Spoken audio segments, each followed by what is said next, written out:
Olá, meus amigos do MCast, que prazer imenso estar aqui com vocês de novo. Hoje nós temos um convidado especial, muito especial, porque particularmente vai tratar de assuntos que me interessam muito, né? Ele é pastor do Templo Batista de Indianópolis, bacharel em teologia pela Faculdade Teológica Batista, mestre em letras, estudos judaicos, a gente vai falar muito sobre isto. E além de ter mestrado em teologia, curso de hebraico moderno, escritor, vamos falar sobre o seu trabalho, o seu livro. Hoje mostrei de manhã no programa de televisão. Teve gente que ligou querendo mais informações, pastor. Israel, a Igreja e o Mundo é o título do livro do pastor Alexandre Dutra, que está aqui comigo e é o nosso convidado especial de hoje. Tudo bom, meu amigo? Graças a Deus, bispo. Shalom. Shalom. Shalom. Mas Shalom, como vai? Sua paz, né? Por favor. Baruch Hashem. Tudo bem, graças a Deus. Tudo bem, graças a Deus. Difícil a língua hebraica? Ivrit safá yafá avá kashá meod. Em português, quer dizer, o hebraico é uma língua muito bonita, mas muito difícil. Muito difícil? Pelo amor de Deus, pastor. Não é mais para nós, né? Muito gutural. Olha, é difícil. Você tem que puxar muito essa parte de arranhar, né, nas palavras. E conversando com um guia lá, numa das minhas viagens a Israel, ele estava falando das diferenças ali nessa forma de pronunciar, quando você fala ar é uma coisa, ar é outra, e ar, né? Poxa, vai entender isso aí. Só para quem tem realmente ali o dom. Mas vale a pena. Quem tem interesse também, vale a pena. Assim, hoje você tem cursos pela internet, né, online, você tem professores que dão aula também pela internet, pelo YouTube, outros streams, né, que dá para fazer. Então, quem tem interesse, vale a pena, pelo menos para ser introduzido no idioma bíblico, né, para poder ter aí ser alfabetizado, saber poder ler e consultar um dicionário bíblico, porque o hebraico é assim, se você não sabe, não foi alfabetizado, você não sabe, você não tem nem como consultar um dicionário para achar o significado das palavras. Então, precisa ser introduzido, ser alfabetizado. E eu vou te falar a verdade, o que mais eu acho difícil no hebraico não é nem a pronúncia, que para mim já é um terror. A escrita, né, é totalmente diferente. As formas ali das letras, né, divergem muito ali da nossa língua latina, né, de origem latina. Então, eu não sei se é da esquerda para... É da direita para a esquerda. É da direita para a esquerda também, quer dizer, para melhorar, né? Para facilitar mais ainda o trabalho do indivíduo que quer aprender o hebraico. O interessante é que o pessoal fala, nossa, ele escreve do lado errado. Não, nós é que escrevemos do lado errado, porque eles vieram bem antes da gente. Tem a referência que São chegou eles, antes. Né? E faz sentido mesmo, né? Se você observar, você vem aqui assim, ó. É mais fácil depois, quando você pega o jeito. Agora, o alfabeto hebraico, que são o pessoal fala os desenhinhos, né? Ele só é um monstro de 7 cabeças no início, porque depois você vai se familiarizando. Né? E você acostuma. E aí é muito interessante, porque você pega qualquer literatura em hebraico, você pode não saber o que está escrito ali, mas você sabe ler pelo menos. E as pessoas olham aquilo e falam, como isso é possível? Né? Não, é porque você foi alfabetizado, você aprendeu o que é o Aleph. E ainda tem a letra de imprensa, que é uma, e a cursiva, que é outra. Que nem a letra de forma e a letra cursiva. Então tem essa complicação. Mas a vantagem é que não tem maiúscula nem minúscula. Então tem vantagem e desvantagem. Não sabia dessa aí. E são só 22 letras. Então se você aprendeu as 22 letras, sabe escrevê-las, sabe ler, tá fácil aí. Desenrola. Aí deixa de ser esse monstro de 7 cabeças, porque a princípio realmente assusta, mas depois é até gostoso. Isso aí realmente é algo que a gente tem que tomar gosto ali para fazê-lo.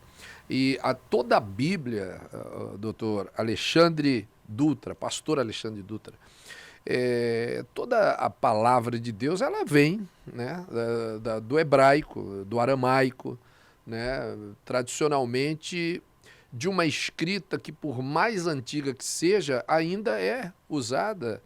Termos que eram ditos na época de Abraão, Isaac e Jacó são palavras que ainda são do uso cotidiano hoje, se você for em Israel, Tel Aviv, Jerusalém. Não é verdade? É interessante, guarda a raiz, né?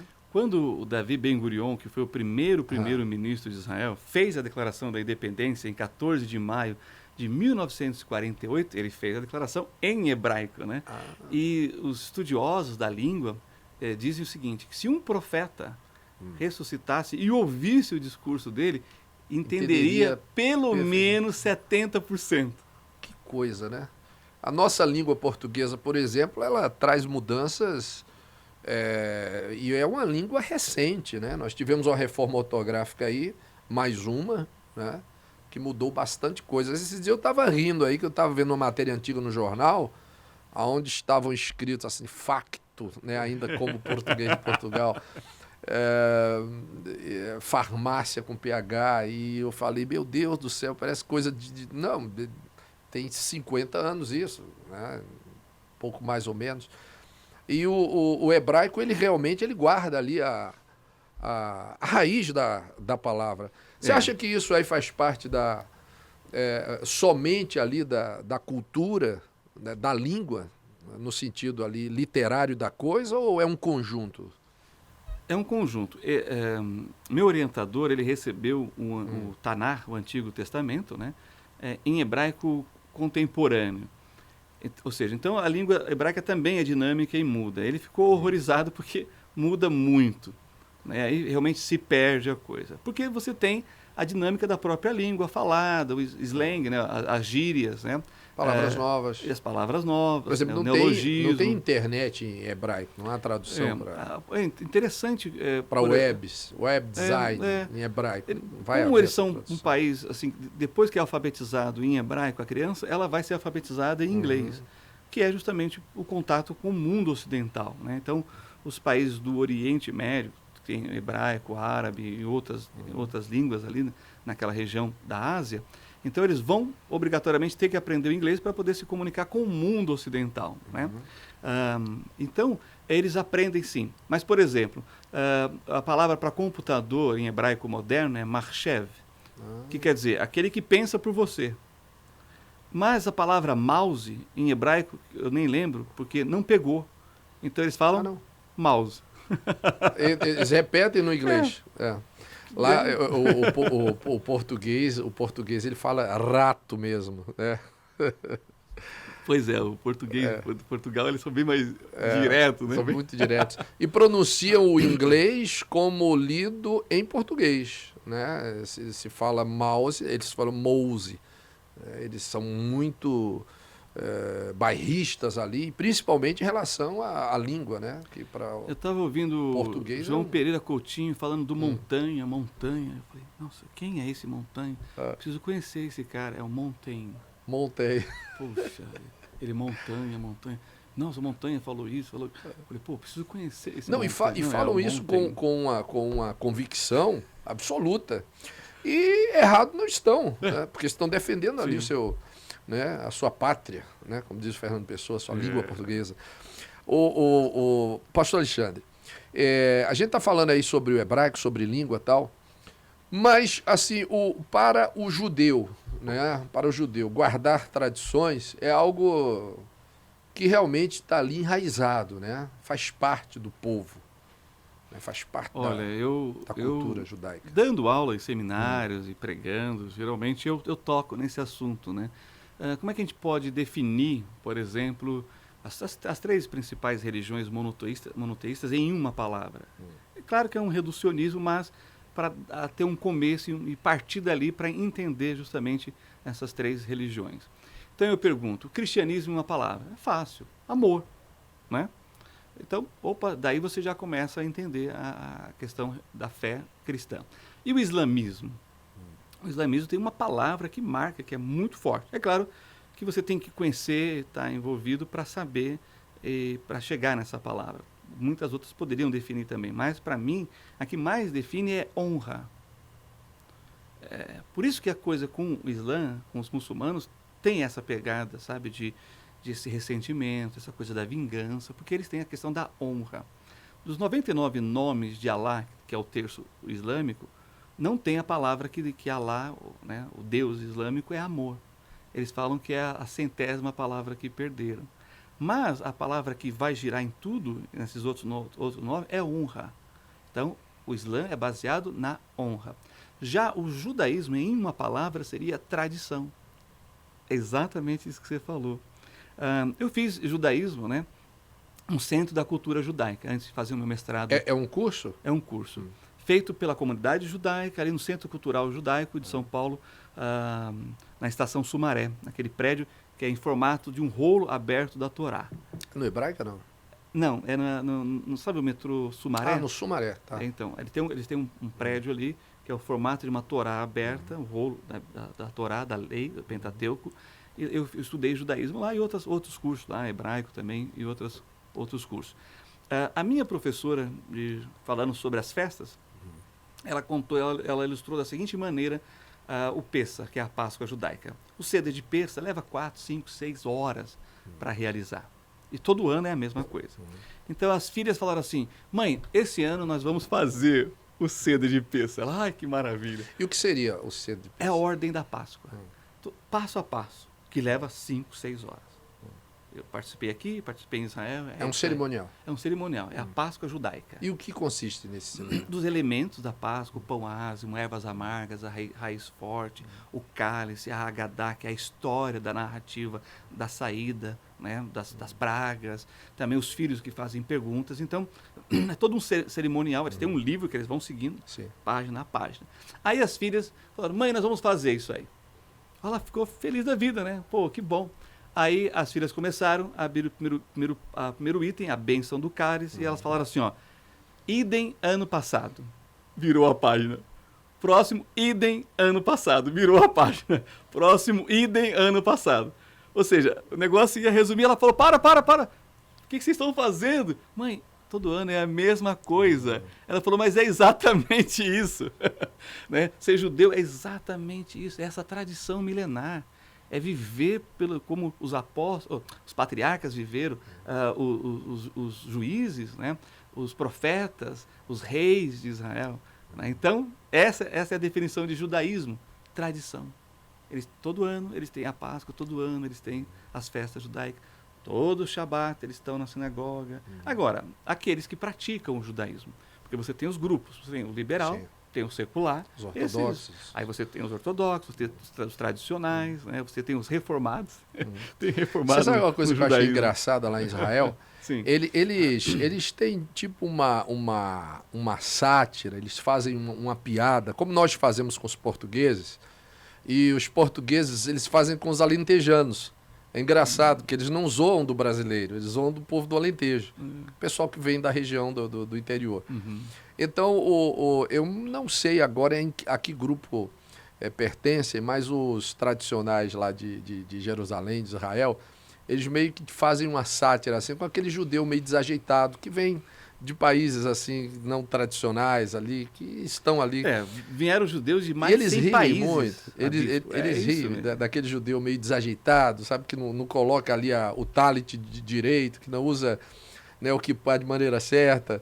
E eu não conhecia esse lado assim, né, engraçado, né, da zoeira, né, que tem ali entre os próprios judeus, assim, com aqueles que são agregados, vamos dizer dessa forma. Então, veja bem, Israel recebeu judeus de mais de 100 países diferentes. Primeiro é como esse povo vive de forma, né, harmoniosa, porque 100 países diferentes, é cultura, é língua, é costumes, muito diferente. Mas eles conseguem conviver, isso já é uma coisa. Agora, realmente, eles têm... O humor judaico é muito forte. Então você tem livros de humor judaico, que são muito bons mesmo. Né? Como eu tive ali várias ocasiões de um bom retiro, um bairro tradicional judaico, mas agora os coreanos tomaram conta, mas eu aprendi muita piada judaica ali. Então eu sei algumas, posso até... Que bom. Me ensina umas que eu tô me mudando para Moca essa semana, então eu vou ter que conviver ali, que também é uma área de reduto. Sim. Tem uma sinagoga ali, de judeus. tradicional. É verdade. Bom, tem uma piada que eu vi de um senhor, já justamente pegando os coreanos, envolvendo os coreanos. Né? Um judeu viu um coreano do outro lado da rua, atravessou, né, e deu um soco no ombro dele. Aí o coreano parou e falou: o que é isso? Você ficou maluco? Me agredindo? Porque vocês atacaram Pearl Harbor. Aí ele falou, não, foram os japoneses que atacaram o Pearl. Ele falou, então me desculpa, né? Aí no outro dia, o judeu estava do outro lado da rua e o coreano passou e viu ele. Foi lá e deu um soco no ombro dele, descontou. Que é isso? Você fica maluco? Eu já não te pedi desculpa ontem? Não, é porque vocês afundaram o Titanic. Foi o iceberg que fundou o Titanic. Ele falou, pois é, Spielberg, Rosenberg, é tudo a mesma coisa. Boa. Ou seja, eles fazem piada com o povo com quem eles convivem. Sim, sim. Então o humor judaico é ótimo, pastor. Vale a pena. E é um povo querido, né? A gente frequenta muito Jerusalém. A gente vai falar sobre isso também. Muitas igrejas peregrinam a Jerusalém. Eu estou indo a Jerusalém, inclusive agora no final do mês. Estarei com 12 bispos aqui do Brasil, num propósito de oração, lá na cidade de Davi. E alguns representando Ásia, Europa e África. Poxa, diante de tantos lugares que a gente conhece no mundo, é muito comum você ter algumas eventualidades, né? Em situações ali que você está em outro país, você sente ali muitas vezes um preconceito, né? Mas assim, em Israel eu vou te contar a verdade, eu não sei se o pessoal está acostumado ali a receber muito turista, mas você não tem nem relatos raríssimos assim de um incidente como este, assim, de uma intolerância. Não, são pessoas super ordeiras, super, né, entende ali o próximo, né, não comunga da tua fé, né, mas respeita, né, pelo menos nós tivemos essa visão hoje, né, de um país que tem seus conflitos milenários, não é de hoje, tem seus problemas, né, tem suas guerras, né, mas aquilo ali não passa para o cotidiano da vida do cidadão. Exatamente. Eu tive a oportunidade de tirar um ano sabático, fiquei 6 meses lá em Jerusalém com a minha família. E tivemos nosso estágio transcultural lá, pude estudar o hebraico moderno, viajamos pelo país, norte, sul, leste, oeste, fomos para o Egito, Jordânia, tivemos boas experiências. E quando realmente mudou o clima, que foi para o inverno, nós chegamos no verão. Chegou o inverno, além do pessoal da nossa comunidade judaico-messiânica lá, dos crentes de nos emprestarem aquecedor, roupas de inverno, os nossos vizinhos israelenses também se preocuparam com a gente. E quando acabou o verão e que começou o ano letivo lá, eu fui com meus filhos pequenos, né? Isso em 2005 para 2006, de lá para cá a gente tem voltado para Israel. Também faço caravanas, levo caravanas. Bom, e aí, o meu filho mais velho, minha esposa é professora, então, para não perder aquele semestre, ele já estava no primeiro ano, a minha esposa é professora, ela falou, leva o material da escola, do colégio, e passo para ele, e ele não perde o ano quando a gente voltar para o Brasil. A nossa vizinha, Raya, eu fazia caminhada com ela todo dia de manhã, antes de ir para a Urpan, que é a escola de hebraico para estrangeiro. E ela tinha um problema na coluna, já era uma senhora idosa, e ela então falou, vou te ensinar o Ivrit Yom Yom, hebraico do dia a dia. E nós fizemos vários passeios. Mas quando terminou as férias, ela falou assim, Alexander, você não consegue falar Alexandre, aí vai para o inglês que é mais fácil. Ela falou, vem. Eu fui. Ela parou na frente da escola e disse assim, essa escola aqui é boa, meus filhos estudaram aqui, e você vai matricular o Nicolas aqui. Para ele estudar aqui. Eu falei, Raya, minha esposa é professora. Não, ela tem que estudar aqui. Ou seja, eles nos receberam, nos absorveram, era um ano sabático, mas ela queria que eu estivesse com eles. Mas por que essa hospitalidade? Porque eles foram estrangeiros. Né? Então eles têm que receber bem os estrangeiros. Está na lei deles. E eles são assim. Eles recebem bem os estrangeiros. Porque eles foram estrangeiros. Agora, a questão da intolerância. De fato, eles buscam diminuir o máximo essa coisa da intolerância, porque eles já sofreram muita intolerância. Talvez as maiores vítimas, né, da intolerância historicamente religiosa. Né? Por suas convicções, por sua fé. Né? O que a gente viu no mundo, né, abismou o planeta. Até hoje. As imagens do Holocausto as histórias do Holocausto, o terror do Holocausto, né, assombra até hoje. Toda a comunidade não judaica, qualquer ser humano fica aterrorizado com as barbáries que ninguém imaginava que poderia acontecer, né, por conta do ódio a um povo, né, a uma nação, na verdade, que não fazia parte da guerra. Né? Se você for prestar atenção, expiatório, né? exatamente, o inimigo eram outros, mas as vítimas ali, né, todo o ódio ali era destilado justamente ao povo judeu. E não é de hoje, né, pastor?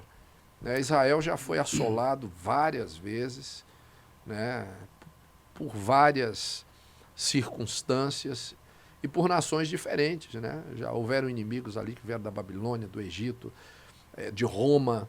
Então veja que a história do povo judeu, a vida de um judeu não é fácil.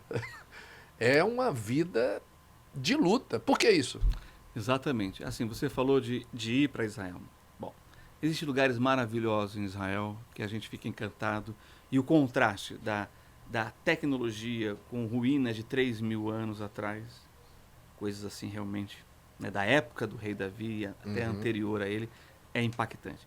Mas tem um lugar que eu não posso deixar de levar um grupo, que é no Yad Vashem, que é o Museu do Holocausto. O Museu do Holocausto. E você não vai ver sangue, mas a pessoa entra num lado, ela sai depois do outro lado, ela sai transformada. E tem a ala infantil que é de realmente partir o coração. E aí você tem uma parte, né, uma ala à parte, que você passa, você só ouve o nome das pessoas que morreram, das quais 1,5 milhão de crianças. Aí você faz a pergunta, né, o que essas crianças fizeram? Nada, nem os adultos. Para morrer dos 6 milhões de judeus assassinados na Segunda Guerra Mundial, no local, 1,5 milhão de crianças. É porque parece, quando a gente vê essa barbárie, né, estúpida barbárie, a gente parece que estava em guerra Alemanha contra Israel. É porque havia uma guerra, o que já não justifica, né, que também é um horror a guerra.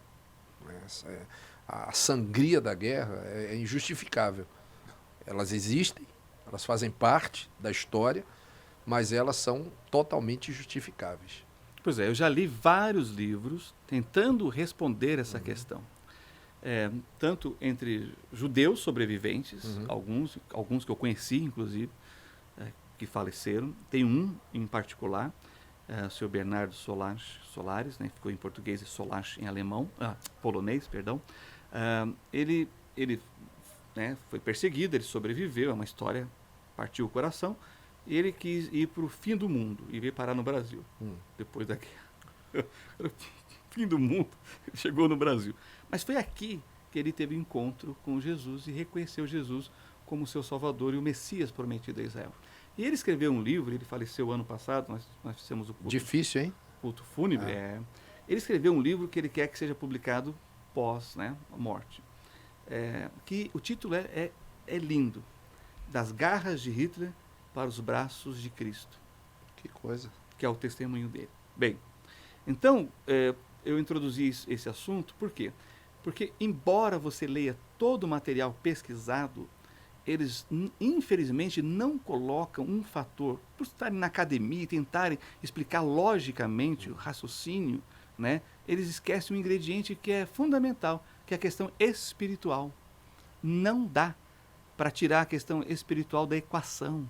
De nada na vida. De nada. Porque as coisas vão ter uma motivação espiritual no fim das contas. E qual que é essa questão espiritual?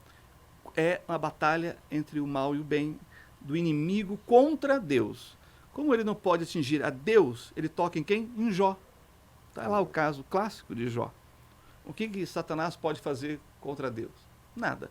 Mas ele falou, mas se eu tocar o Jó, ele te nega, ele vai blasfemar, ele vai murmurar. Então toca. Bom, então Israel é essa prova de Deus. Então Satanás levanta as nações justamente contra esse povo. Porque é a única forma dele, né, entre aspas, ferir a Deus. É atacando o povo de Israel, que é o povo de Deus, e atacando a igreja, que é o povo de Deus também. Sim. Somos nós, os gentios, que cremos no Deus de Abraão, Isaac e Jacó e reconhecemos Jesus como Messias. Então, sem esse entendimento que é espiritual, o que movia Hitler com relação aos judeus, se não for espiritual, a gente não consegue Não entender. consegue, jamais. Porque não tem lógica, não tem... E é muito claro, assim, para quem tem uma noção básica, né, da palavra, Da palavra de Deus. da Bíblia. Né? Essa raiz aí, como o senhor disse, que é a fonte de tudo na vida. Né? De onde vêm as polêmicas, de onde vêm as guerras que há entre vós. Está escrito, né? Se não dos interesses, se não da inveja. Então você vê que a raiz sempre é espiritual. Todas as outras coisas, a psicologia, né, o ódio, a raiva, isso aí são consequências de uma raiz benigna ou maligna. Né? Essa que é a grande verdade. Agora, o pastor, como escritor, você, Dedé, com certeza tem que ouvir muitas, né, vertentes, você tem que ouvir muitas linhas. Né? O que você faz hoje, por exemplo, na hora de defender uma tese, no sentido daquilo que você crê como pastor, né, como cristão, e daquilo que conflita com a tradição, porque a gente tem que ouvir que a nossa fé conflita com muitas tradições, e não só judaicas, não. Com tradições religiosas do nosso cotidiano, com folclores, né, com pensamentos, com afirmações que a gente sabe que não tem respaldo bíblico. Como é que faz para conviver com tudo isso e defender algo acima de toda este compromisso aí com acadêmico ou cultural? Como é que funciona isso? Eu procuro partir sempre, quando eu escrevo artigos ou preparando para escrever um livro, a partir de uma cosmovisão bíblica. Porque os meus leitores vão ser os evangélicos. Então, eu quero municiá-los de uma compreensão bíblica sobre o tema que eu quero tratar.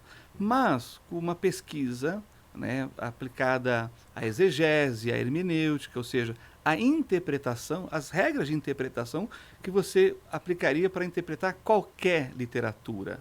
Né? Porque você não precisa ter medo de defender a Bíblia, ela não precisa ser defendida, você só precisa expô-la. Porque a história confirma, né? A ciência comprova, o testemunho pessoal garante isso. Aconteceu comigo, aconteceu com você, acontece com todos aqueles que leem a Bíblia e são transformados pela palavra de Deus. Aliás, Jesus é chamado de verbo. Né? O que é o verbo? É a palavra em ação. Né? Mas na academia, como eu fiz a minha dissertação e mestrado na Faculdade de Letras, eu procurei, eu escolhi, como é em hebraico e Bíblia, eu pude usar um texto do Antigo Testamento. E eu escolhi Gênesis 17, que é a aliança de Deus com Abraão, em que ele sela o pacto com a circuncisão, que é, né, uma marca que Deus colocou no povo judeu que é indelével, ou seja, não tem como né, desfazer aquilo. É cortado o prepúcio, aquela pele, né, que recobre a glande, e não dá mais para desfazer aquilo. Uma vez que cortou, você não coloca mais de volta. Então, a partir disso, eu comecei a expor o capítulo 17, e aí você tem o El Shaddai, né? Deus fala, eu sou Deus Todo-Poderoso. O que quer dizer isso? Tem a questão de mudança de nome. Ele muda o nome de Abrão para Abraão. Né? Abrão, pai elevado, para Abraão, pai de uma multidão. Ele muda o nome de Sarai, minha princesa, para Sara, só a princesa. E outra coisa, Sara é estéril, não podia ter filho.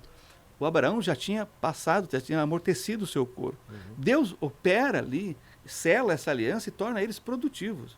E quando você vai ler, por exemplo, lá no profeta Isaías, quando ele fala, criei Israel, criei Jacó e formei Israel, em Isaías 43, ele usa o verbo bará, que é o verbo criar do nada, que é o verbo de Gênesis 1. Né? No princípio, criou Deus os céus e a terra. É o mesmo verbo. E não criar a partir daquilo que já existe. E ele aplica isso para os patriarcas. Então, eu estou lidando com um texto literário, tá certo? Eu estou buscando fontes extra-bíblicas que vão confirmando isso. Por exemplo, a circuncisão era feita em outros povos e em outros não, e tinha uma questão de rito, iniciação de rito, passagem de rito. Né? Isso era feito na puberdade. Deus vem e fala, não, vocês vão fazer na infância, 8 dias. Cientificamente, é o momento em que há maior coagulação de sangue. Né? Você corta, você é uma incisão, mas cicatriza rapidamente, porque no 8º dia está 110% da propobina, que chama, para a coagulação do sangue. Olha a sabedoria divina. Quem sabia disso? Né? Aí eu venho e falo, olha, Sara era estéril, Rebeca era estéril, e a Raquel também era estéril. Tem um caso muito interessante da Rebeca, né? Porque ela não podia ter filhos, Isaac ora 25 anos, e quando vem em dose dupla. Pô. Vem gêmeo e os meninos estão brigando no ventre. E estão brigando até hoje, né? Até hoje brigam. E até Raquel, hoje os filhos desses meninos brigam. E Raquel morreu de parto, né? Exatamente, Justamente mas tem uma história... Belém. Exatamente. A Sara chegou a chamar Abraão de sanguinário por causa da circuncisão. Eu até ia perguntar isso aí pro professor. Na verdade, foi a esposa de Moisés. Ah, foi. Tá certo. Chamou de... Sípora, Sípora, desculpa. É isso que eu ia perguntar ao professor, porque assim, com relação à tradição da circuncisão, a gente sabe que é realmente uma norma dada por Deus, como várias outras foram, né? E que, obviamente, com o tempo da graça, as coisas tomaram outros ares. Para o judeu, né, no geral, na maioria, o que vigora realmente é a tradição, né? Então, a gente imagina que isso aí seja de consenso, mas há divergência entre os próprios. Assim. Por exemplo, tem judeu que não é circunciso, né? E como é que funciona? Ele pode se dizer judeu sem circuncidar, ou ele se considera judeu sem circuncidar? Porque a tradição prende muito as pessoas. E aí eu já não estou falando mais do judaísmo, não. Qualquer tradição, seja lá qual for, né, de religião, de folclore, de cultura, ela prende a pessoa. Né? Então você acaba ficando refém ali por exemplo, de normativas. Eu achei uma coisa interessante em Israel, eu até perguntei para um judeu, porque eu vi as mulheres com cabelos muito extravagantes, coloridos, cabelo azul, vermelho, perucas, né, vermelhas, azuis. E eu perguntei por quê. E eles disseram que... Bom, essa foi a explicação do meu amigo Ori. Ele disse, não, porque a Bíblia fala sobre, no Velho Testamento, a mulher não expor os seus cabelos. Eu falei, mas eu achei até muito avançado, inclusive. Achei bonito, que tá até interessante. Mas para quem julga alguém, né, de tradições assim muito enraizadas, questiona, né? Mas por que tanta extravagância, colorido nos cabelos e coisa e tal? Não, porque aí não são os cabelos dela, é uma peruca. Então a Bíblia diz para a mulher não expor o cabelo. O que é que elas fazem? Elas raspam o cabelo, né? E colocam aquelas perucas assim, das mais extravagantes, até bonitas, né? Tem colorida, tem cor de rosa, tem cor de abóbora, tem para todos os gostos. Aí eu cá comigo pensei, mas será que Deus não queria dizer não expor os cabelos no sentido da pessoa ser mais recatada? Ou ele falou por conta realmente ali do tecido do cabelo, né? Aí fica aquela coisa, mas o praticante ali como é que eu diria assim, da regra, né? E aí não é judeu, vale para qualquer um, para cristão, para católico, para qualquer pessoa. Ir ao pé da regra realmente pode atrapalhar e muito a vida espiritual de uma pessoa, né? Bom, falando das judias ortodoxas, aí as perucas são mais discretas, embora são muito parecidas. Essas outras coloridas já não é uma linha ortodoxa. Mais conservadora. Não é. É realmente totalmente diferente. Bom, mas pensando na ortodoxa, primeiro que eles não evitam filhos. Então, você vai ver uma mãe judia, se ela tem os cabelos ainda, porque quando casa, aí raspa, né? Mas depois pode deixar crescer. Só que é muito mais trabalhoso. Você vai encontrar mães judias com lenço, são aquelas que têm o seu cabelo natural, mas elas não conseguem cuidar do cabelo porque eles não evitam filhos.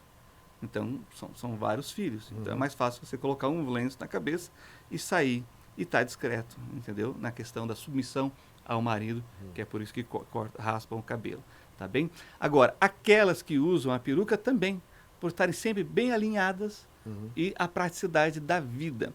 Isso você vai ver na cultura dos anos 70, 80 nos Estados Unidos. Foi um grande boom nos Estados Unidos, essas 2 décadas. Os Estados Unidos, bom, já vem desde a Primeira Guerra, a Segunda Guerra e ali. Então, foi durante o tempo uma moda. E existe ainda esse mercado das perucas, né, entre os americanos e outros povos, inclusive o judeu especificamente. Aí a questão da praticidade e a submissão ao marido. Bom, agora, quando você pensa no contexto de Oriente Médio, as mulheres muçulmanas, elas usam o véu. E por quê? Porque mexer no cabelo é o ato de mais sensualidade da mulher. E é bom evitar. No mundo islâmico, eu estou falando. Mas você percebe que a cultura está muito próxima ali? Sem dúvida. Mas aí eu já não percebo, por exemplo, no caso da cultura islâmica, a troca, né? No sentido de não posso mostrar o cabelo, mas então eu vou usar um artifício aqui. Eu raspo o cabelo e mostro um outro cabelo, né? Então eu não vi essa, como é que eu poderia dizer, essa flexibilidade, essa inteligência, né, de poder assim, vamos dizer assim, burlar, né, entre aspas ali o recomendado, né? Enfim, é uma discussão que não vai chegar nunca a fim, a consenso, porque você vai debater tradições com coisas que são muito lógicas, né? Às vezes muito lógicas. Agora, é claro que nós estamos falando de tradições que são parve. Em hebraico você tem aqui o caché, que é apropriado, o parve, que é neutro, e o lo caché, o não apropriado. Isso é parve, isso é neutro, tá certo? Agora, existem tradições que são contra a palavra de Deus. Essas tradições não são boas tradições. Sim. Essas devem ser evitadas. E você pode pecar, né, por excesso ou, né, por liberdade demais. Ambas vão beirar o negar o que está escrito. Jesus disse: vós, pelas vossas tradições, invalidais a lei de Deus. E, de fato, existem muitas tradições que são boas. Nem estão na Bíblia, mas são boas. Agora, existem outras tradições humanas que vão de frente, né, confrontam o que diz a Sagrada Escritura. Essa nós devemos tomar muito cuidado. Essa nós devemos evitar. Mas a modéstia, né, vai estar sempre sendo a norma, a regra para tudo, né, na vida cristã. O bom senso vale acima, né? Exatamente. Eu estou lembrando aqui de um episódio engraçado, a gente falando desse assunto, porque um repórter estava fazendo uma matéria sobre não atravessar a ponte com moto, né? Porque somente poderia fazer a travessia de pedestres, né? Colocaria em risco as pessoas, eles, para evitarem fazer o retorno lá embaixo. O Flávio deve estar sabendo o que é. E aí eles tinham uma placa, né, com uma moto e um sinal, né, atravessado vermelho, proibido. Aí o repórter abordou um camarada que estava passando assim e perguntou: olha, você não está vendo ali que é proibido passar moto? Aí ele olhou e falou: não, mas a minha moto não é aquela não, é essa. Entendeu? É que a moto que estava da gravura lá era realmente de outro tipo. Brasileiro, rapaz, tem que ser estudado. Mas judeu também, hein? Pastor, bispo, eu tenho um amigo israelense, está lá em Israel, em Tel Aviv, e ele falou para mim uma vez, né? Ele falou assim: eu não como carne de porco, eu só como de porca. Eu falei: como é que é? Ele exatamente, porque na Torá não diz nada sobre a porca. É o que eu falei sobre o cabelo nesse instante. Então, verdade. Bom. Tem esse jeitinho em todas as culturas. A gente sabe que Tel Aviv é totalmente diferente ali de Jerusalém, né? Jerusalém bem tradicional. Tel Aviv é um lugar mais, né, a cidade cosmopolita, não dorme, né? Uma São Paulo da vida. Mas lá em Jerusalém, por exemplo, o McDonald's, não sai o cheeseburger. O cheeseburger. Não tem o cheeseburger, porque não pode misturar a carne com leite, né? E o queijo faz parte, derivados. Né? Como é que é? Tem umas coisas interessantes, pastor, né? Que a gente aprende, questiona, reflete, né? E também ri, por que não, né? Porque são situações inusitadas. Né? Eu me lembro dessa situação aí de você chegar no McDonald's e não pode sair o X o cheeseburger, né? Ali em Jerusalém, a gente tem vários povos dentro de um espaço muito pequeno. Nós, como turistas, brasileiro então jogou uma camisa verde e amarela ali, sai falando Neymar, Pelé, todo mundo, o pessoal já fala português. Tanto os judeus quanto os árabes, né? Quanto os árabes. Os árabes são extravagantes, eles gritam. Como é que você sabe que você está no bairro judeu ou no bairro árabe? No bairro judeu todo mundo que é educado, né, tal. Quando você chega, quando você passa a fronteira, aquela gritaria, às vezes você está nos árabes. Particularmente eu me sinto mais em casa. Ô, pastor, e como é isso, hein? Sim. Porque ali você tem verdadeiros conflitos ali de cultura. A gente transita por todo Jerusalém sem problema algum. Eu estou no bairro sírio, estou no bairro armênio, eu entro no bairro judeu, saio por o árabe, eu nem sei que eu troquei de bairro. Mas o judeu, o árabe que está ali em Jerusalém, ele conhece muito bem os seus limites. Exatamente. Mas antes, acho que vale a pena falar, quando a gente pensa, né? Você falou, olha, esse aqui o judeu e aqui a igreja, o Novo Testamento, a época da graça, a época da igreja. Realmente, existem leis que Deus deu exclusivamente para Israel, que eu chamo que são leis identitárias, tá entendendo? O kippá, o talit, é para diferenciar o judeu dos demais povos. Porque se você tira o kippá, tira o talit, é igual a qualquer um de nós. Se confunde entre nós. Perde a identidade. Então são leis identitárias. Por exemplo, a dietética judaica, kasherut, não comer certos tipos de alimento. Isso era para separar o povo em relação aos outros povos. Está entendendo? A circuncisão também tem esse objetivo. Não é pedido para o mordomo da época da igreja a circuncisão. Para o judeu justamente para diferenciá-lo dos demais povos. O Shabat, o sábado, foi dado para o judeu, né?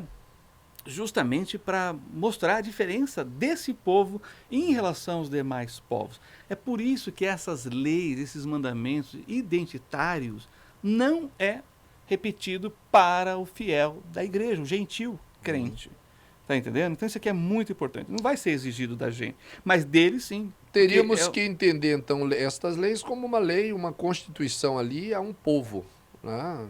Por exemplo, no Rio Grande do Sul, a vestimenta tradicional ali do gaúcho, ela, por lei, ela está registrada ali como vestimenta em que você pode, por exemplo, estar num tribunal, num fórum, como um vestido, como uma roupa de costume. Né? Então, coisa que você não tem, por exemplo, em outros tribunais ou lugares assim que você venha poder acessar. Mas já é uma vestimenta oficial, já está na lei. Exatamente. Se você vai a um lugar sagrado judaico, o homem vai pôr um kippá. Né? Agora, se você vai para um lugar sagrado ali do cristão, seja católico ou ortodoxo, se você está com um boné, você tira o boné. Né?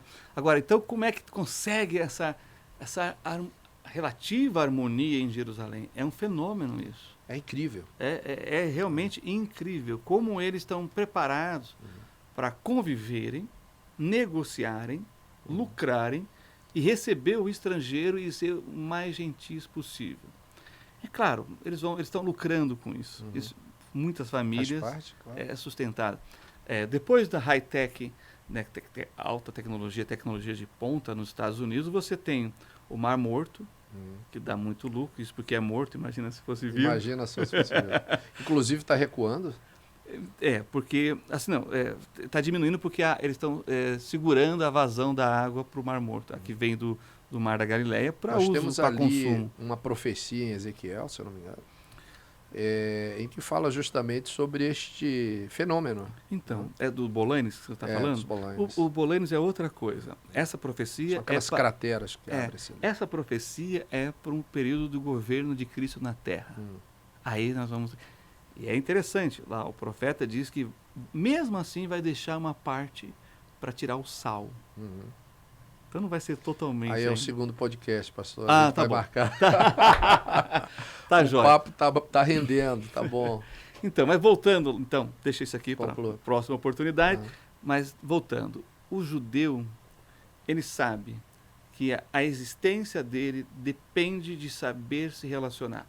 tanto com os árabes israelenses, que são cidadãos que reconheceram o governo de Israel, como com os palestinos que vivem lá na Cisjordânia, que é Judéia e Samaria, e os palestinos que vivem na faixa de Gaza. Eles sabem, eles têm consciência disso, que a sua existência depende dessa relação com esses povos e com os estrangeiros que têm o seu interesse de fé, né, cultural também, de conhecer os lugares da fé, né, 2 bilhões de pessoas no mundo. Então, como eles foram espalhados no mundo todo e voltaram para Israel, embora sempre houve o remanescente da terra, sempre houve os judeus que estão lá 10, 15 gerações, 20 gerações, mas debaixo de governos estrangeiros, mas sempre estiveram lá. Então eles sabem que para a sua existência, ele tem que estender a mão para o estrangeiro, porque eles foram estrangeiros. Ele tem que conviver com aqueles que estão na terra, como eles, debaixo de outros governos. Isso faz realmente essa harmonia que você encontra. Já andou no bonde? Eu estava com dois irmãos, fomos andar de bonde, o bonde lá em Jerusalém. E você compra. Ele passa no meio do nada, assim, você está aqui comendo um mexidão de Jerusalém, maravilhoso, né? E aí daqui a pouco você está vendo aquele trem gigante passando no meio da praça, assim, mas naturalmente, né? Você compra o ticket, né? E nós fomos na catraca, que é digital, né? Então você não gira a catraca, está tudo aberto, você valida o ticket. E aí um dos nossos não estava validando. E, puxa, não sei, pagamos, mas não validou. Aí vem o fiscal. Ticket, né? Para ver que ele não está querendo andar de graça lá. Aí o nosso amigo deu o ticket, ele, pô, você não pagou. Não, pagamos. Não, você não pagou, não tem nada aqui. Não está no sistema. Não está no sistema. Aí ele falou, não, eu não sei. Aí o pessoal começou a defender. Não, ele passou sim. Não vai multar ele, não. Não, eu tenho que multar. Não vai multar. Coisa desse tipo. Defenderam o estrangeiro. Sabia que nós éramos estrangeiros, estávamos ali, né, fazendo um tour. Aí o camarada, passaporte, escaneou o passaporte, tá aqui a multa, vai pagar de qualquer jeito. Mesmo com o pessoal... Não passou. Mas não era culpa nossa. E o povo no bonde defendeu a gente. Só que o serviço do fiscal era esse. Entendeu? Eles ficaram discutindo entre eles, mas teve que multar de qualquer jeito. Mas eles defenderam a gente. Então, no final das contas, as passagens que me arremetem aí a estas questões, biblicamente, não são favoráveis ao que está com bilhete lá com problemas ali no sistema, não. Eu me lembrei do senhor passando ali na ponte e questionado ali se iria pagar o pedágio. O seu mestre não paga, não? Aí Pedro olhou para o mestre, Senhor, e aí? Jesus falou, vai lá, joga o anzol, tira uma moeda, paga por mim e por ti, porque esse cara não vai deixar eu passar, não. Continua, né? Continua. Ô pastor, a gente está falando aí de Jerusalém, de vários povos convivendo juntos ali no mesmo ambiente, e um ambiente pequeno, né? Aparentemente é um barril de pólvora. Tem gente que não conhece Israel, ouve muito, faixa de Gaza, Doma de Ferro, mísseis, Hamas. A pessoa acha o seguinte, que ela vai chegar lá e ela vai, mãe, eu tô indo para Israel, mas não sei se eu volto, entendeu? E não é bem assim. Você corre mais risco andando aí nas ruas do Brasil, né? Muito mais do que você transitando ali por toda Jerusalém. E a gente acha que realmente ali, que a gente que conhece, não, mas quem está de fora pode imaginar o seguinte, vou assinar um termo de responsabilidade para poder ir a Israel. E não é bem assim. Não é. Tanto que morrem mais pessoas de acidente de carro em Israel do que nas guerras de Israel. Que coisa. Outra coisa, você pode sair de madrugada com seu celular, com seu notebook, com seu Rolex, andar na rua. É verdade. Você não, olha, raramente acontece um furto, um roubo, um assalto. Assalto é muito raro. Furto de alguma coisa que pegou dentro do carro de alguém, que deixou lá uma bolsa, alguma coisa. Isso acontece, mas é muito raro. Assalto em banco, eles não sabem o que é isso. Tá entendendo? E outros tipos de... Então é muito seguro. Eu andei de madrugada com meus filhos, com a minha esposa. A gente ia para para a praça pegar Wi-Fi de graça em 2006. Imagina, já tinha Wi-Fi de graça em Israel em 2006. A gente falava com o Brasil, né, o fuso horário e tal, e estávamos lá na praça usando notebook ali na madrugada, conversando e falando com a família. É muito seguro. E em contrapartida, você fica impressionado porque você vê aqueles adolescentes, né, aqueles jovenzinhos, peculiarmente como jovenzinhos, divertindo-se ali na sua jovialidade, na sua inocência. Você vê aquela mocinha, né, simpática, com cabelinho preso aqui, com rabinho de cavalo, com a amiga dela mexendo no iPhone, e um AR-15, meu amigo, pendurado aqui nas costas, entendeu? E elas estão lá, comendo um McDonald's, né, junto com o garotinho lá também trocando ideia no shopping, e o fuzil pendurado lá. Você fala, caramba, como é que é isso? Né? Mas é outro conceito, né, professor? Porque eles são obrigatório o serviço militar, homens e mulheres, né? As mulheres eram 2 anos e os meninos 3 anos. Aí o movimento feminista chegou forte lá, direitos iguais, aí passou todo mundo para 3 anos. Para 3 anos. E começam cedo, né? Não dá 3 anos, mas é quase 3 anos.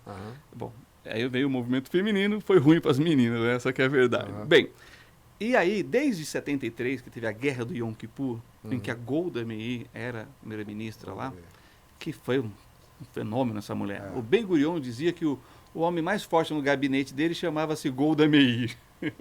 A mulher era um fenômeno mesmo. Nível assim de Margaret Thatcher. Né? E ela venceu a guerra. Só que como demorou esse processo, por quê? Imagina, os árabes atacaram no Yom Kippur. Yom Kippur é o dia mais sagrado do calendário judaico. Todo mundo está em jejum de 25 horas nas sinagogas, né, os praticantes. Você não funciona rádio, não funciona televisão. E foi no sábado. Não, foi no Yom Kippur. Foi no Yom Kippur. Mas o dia D. Se torna sábado porque é feriado.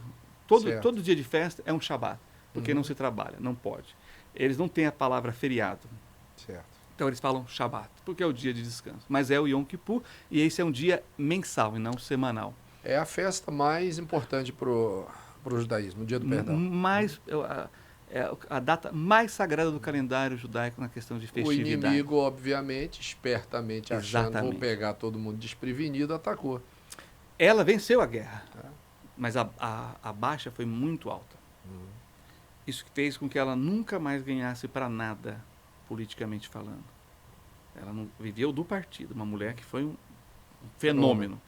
Porque o judeu tem essa coisa, né? Se você realmente não faz aquilo que nós colocamos você para fazer, esquece. Você não vai permanecer no cargo.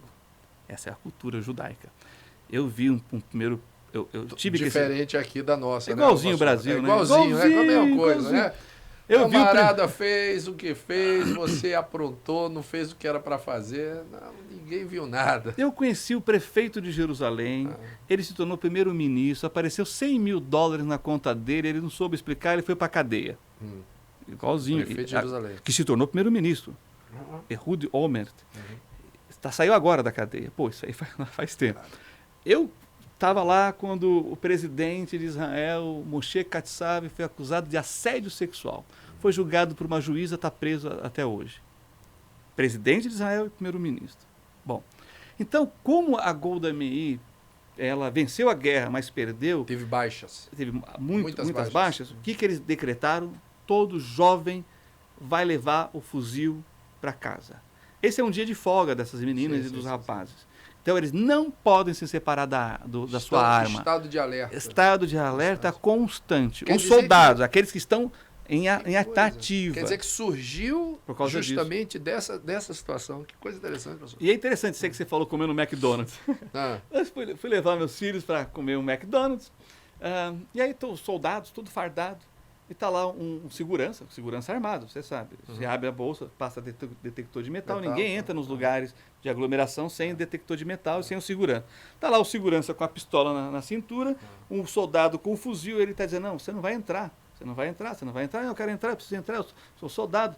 Por quê? Porque ele estava com a farda, o fuzil, mas não estava com a Teudat Zeut, ele não estava com o RG dele. Os outros soldados entraram no McDonald's, compraram o lanche dele, entregaram para ele, ele comeu fora e os outros comeram dentro. E o segurança não deixou o rapaz fardado com um fuzil, com os colegas Militar. entrar, porque ele não estava com RG.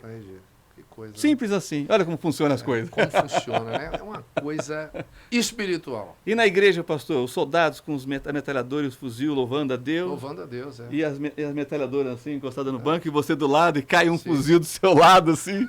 Não se preocupa não, tá travado. Meu Deus. Aqui a gente vê ainda criança passando com fuzil aí, mas é outro conceito, infelizmente.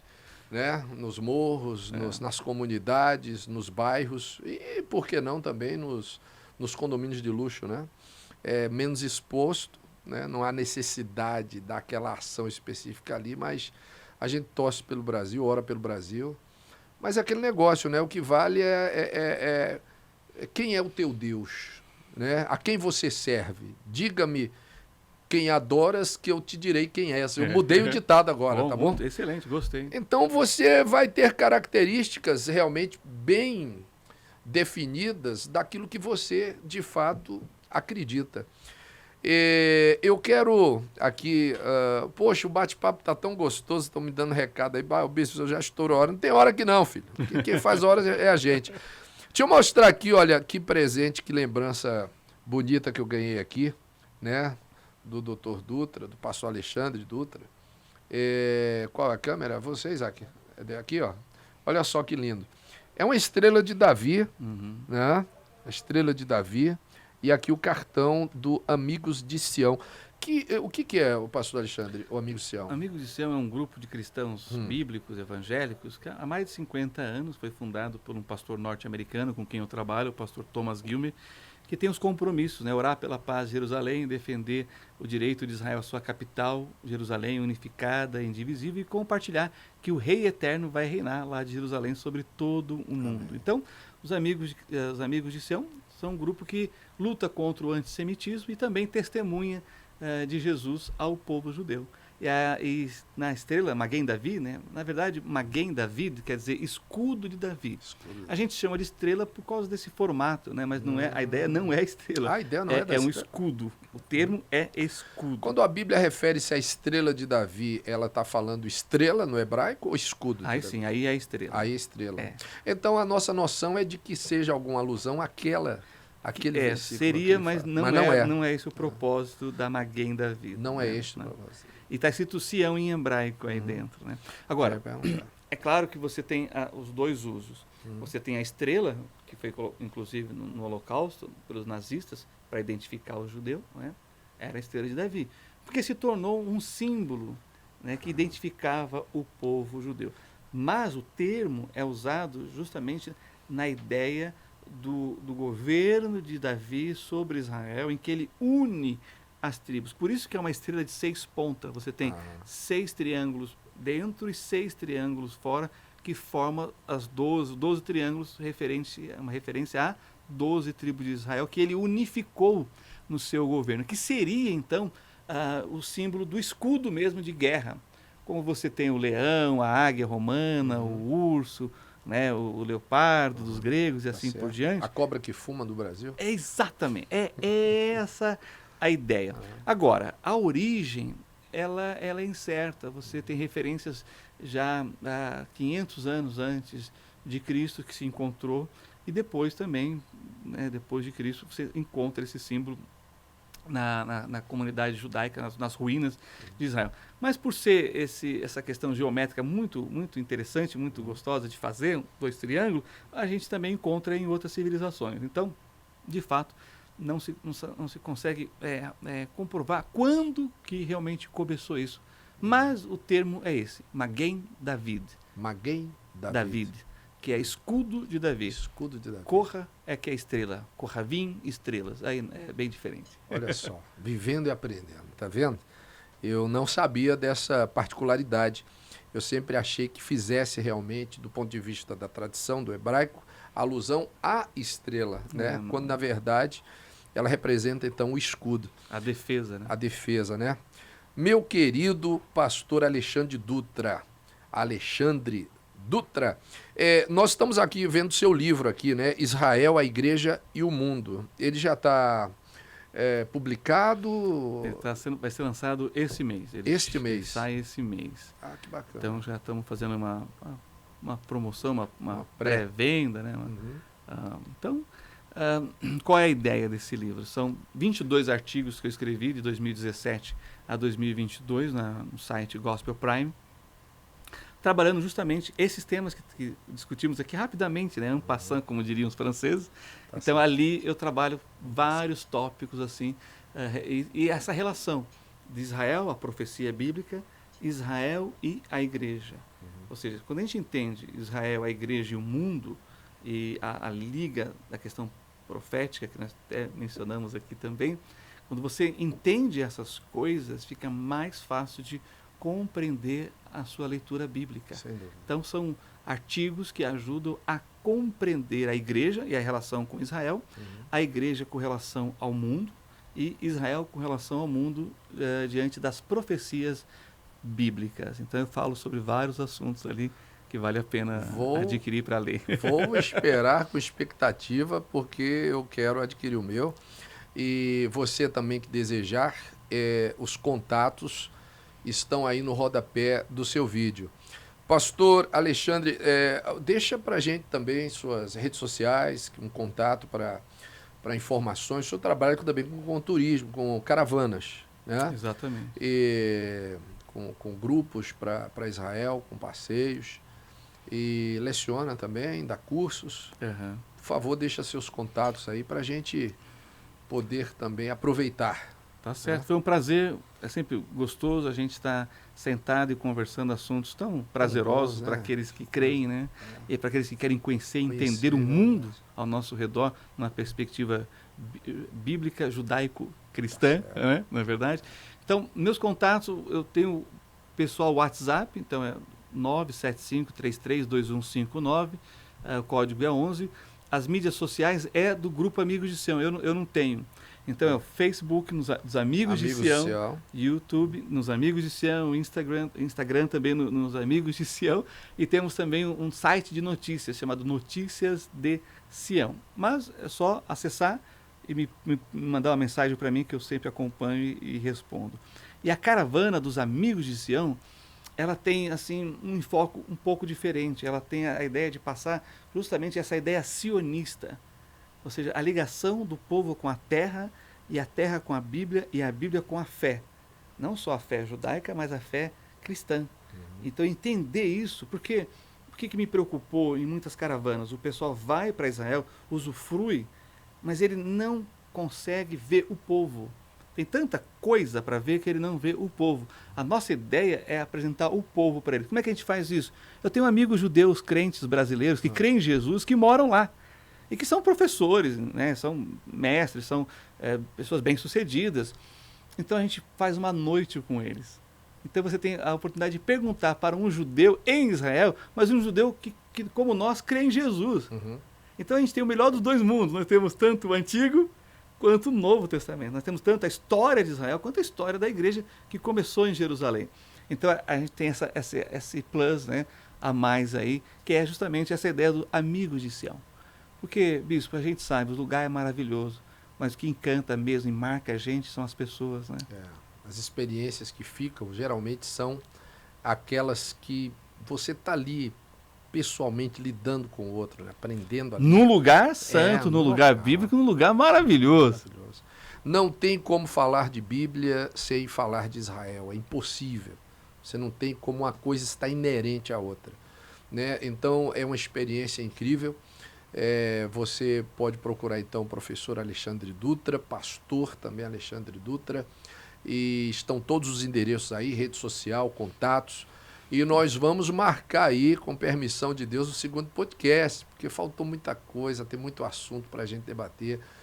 Lembrando que há diferenças também. A pessoa acha que, por exemplo, tem judeus árabes, tem judeus israelitas. Qual a diferença? Meu Deus, confusão. O que é israelita? O que é hebreu? O que é judeu? Como é que o cara é árabe e é judeu? Isso, está tudo errado. O pastor Alexandre vai voltar aqui num próximo podcast, que eu tenho certeza que esse aqui bombou, é sucesso. E a gente vai bater mais um papo, falar mais um pouco. né, com a permissão do Pai, a gente pode ter aí um segundo encontro. Valeu, meu querido.